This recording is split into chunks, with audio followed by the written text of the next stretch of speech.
So LA Longhorn asked, do you think we could ever have a relegation or promotion style conference model for Power 5 and G5? He said he's been watching Ted Lasso. This is obviously the kind of model that exists in international soccer. It is one of the areas where I think they nail it, just absolutely nail it. And some of you you may hear this a lot, but you're not familiar with what it means.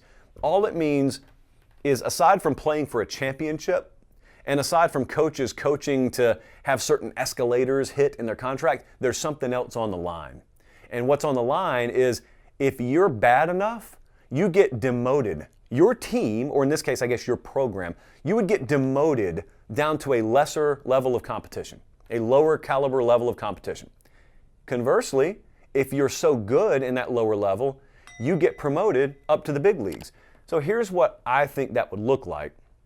And of course, this is all but impossible in college football, unfortunately. But in an alternative fantasy world, it would be one of the best things to happen to this sport. If you could give me this and combine it with the old BCS model, we would have bettered college football. So I want you to think about this for a second. To me, the best or closest and most realistic way to do this would be have each Power 5 conference combine or maybe join forces in a partnership with a G5 conference. So let's just say the SEC and the AAC partner. So that's the conference Bama and Georgia and everyone are in, partnering with the conference, at least at the moment, that your UCFs and Cincinnati's are in. They're about to move to the Big 12. But just humor me here. So let's use the Sun Belt, okay? Because the Sun Belt's not changing up all that much. So let's say the SEC and the Sun Belt were combined.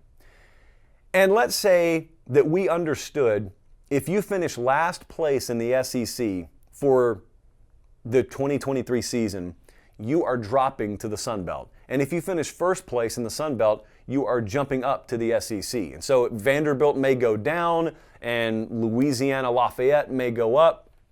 It makes the end of the season so multi-dimensional. Because if you're Louisiana and you're playing and you're undefeated towards the end of the year, you're already tuned in. You already care.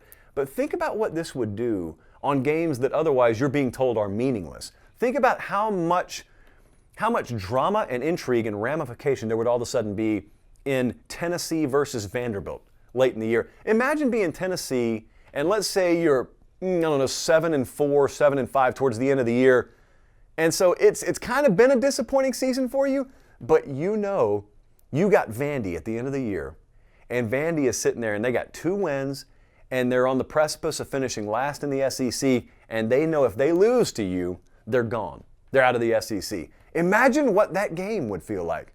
All of a sudden, you got a 2-win Vanderbilt team, and it's must-see. At least the second half of the game is must-see, because you've got an actual spot in the conference on the line. And then conversely, you may be a Kentucky fan who couldn't care less. You couldn't find Lafayette, Indiana, or Louisiana on the map. We have a Lafayette in Alabama, so I grew up pronouncing it Lafayette. You can't find Lafayette, Louisiana on a map, but that team could be coming into my conference.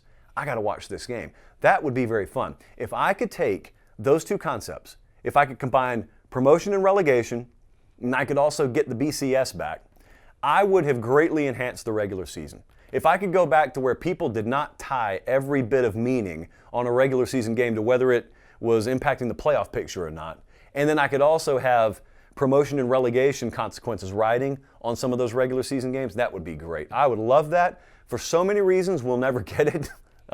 Normally, the things that would be best for the sport, you seldom get. Just think about how many people, from a practicality standpoint, would have to come to the table and agree to that. And there would be so many people that would have no interest in agreeing to it. They would have no financial investment. They would have no motivation. They'd have to agree to it. But man, that would be so fun.